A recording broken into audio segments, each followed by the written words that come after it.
There's nothing like a leisurely ride on the bike trail. Until this happens. Not here. Oh, come on. You get a flat tire. You're in the middle of nowhere.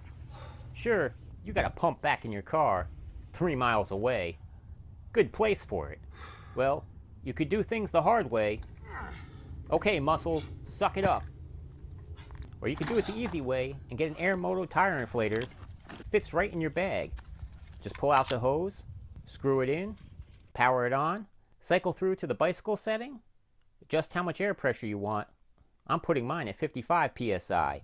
Screw it to your tire valve, press the power button, and it starts filling up your tire instantly. It's pretty powerful. In a few minutes, when your tire is full, it'll shut off automatically when the desired pressure is reached and flash done on the screen. Then you just need to unscrew it from your tire, reinstall your valve cap, power down the Airmoto, put the hose back in its hole, and it stores right in its pouch, and charge it up for next time. I never leave the house without my Airmoto.